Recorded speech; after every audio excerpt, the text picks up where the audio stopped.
It's basically, what advice would you give to other organizations considering a similar modernization project or digital transformation project?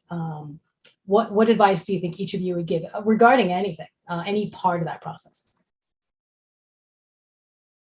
I'm happy to start. Thank you. One of the pieces of advice I'd give is ask your stakeholders for input. I know we just talked about that, but really get your end users, your stakeholders to understand the problems and the solutions and help you out with this project. And another piece of advice I'd say is foster buy-in from your leadership team. Here at Liveops, we're really lucky in having a leadership team that trusts us, that understands our problems and wants to see them get solved. So just foster buy-in right at the beginning. Your leadership team is more than likely aware of the current pain points, and they're most likely excited to help you solve them. So those would be my two biggest pieces of advice. I don't know if anybody else wants to jump in. I think I can chime in here from a partner perspective that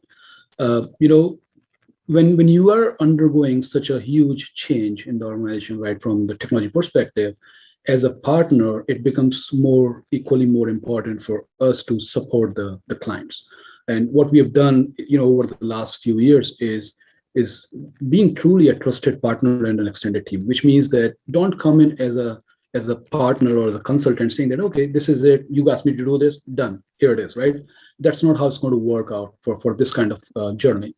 It is that, we are in this together and this is what you've asked for, but hey, our other clients have done this as well. How about this? So we brought in some suggestions as well while we were working on the requirements, and we just worked together to make sure that it works out, finally in the end, right? At the end of the day, we all will be successful together.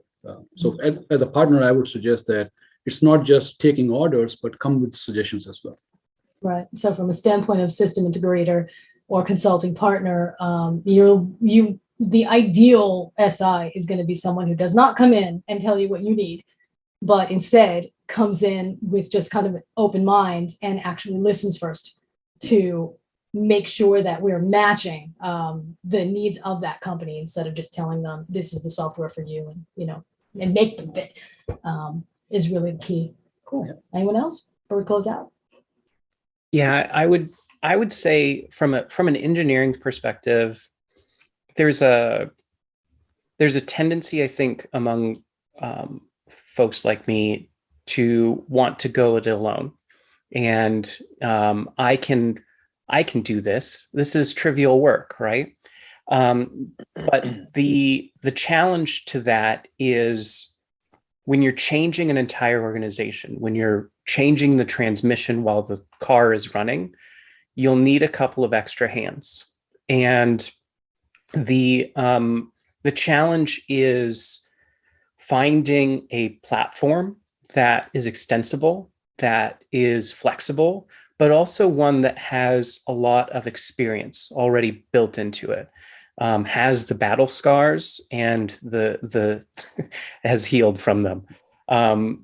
And it's also about finding a good partner that has outside experience. Amit, as you mentioned, you spent a lot of time with us providing experience and lending us some of the best people I've ever met with their knowledge and experience. And that's been really, really impactful in not only implementing ARC, but also in re-understanding how to develop things and how to approach these sorts of products.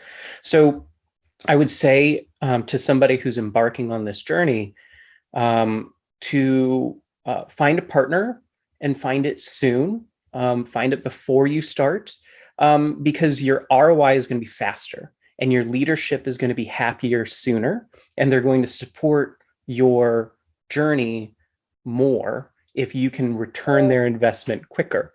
And it's a sort of conglomeration of all of this, which is if you find a great partner, they will help you and usher you through this journey and provide you with something that is far greater than the sum of its parts. So that would be my advice. Perfect.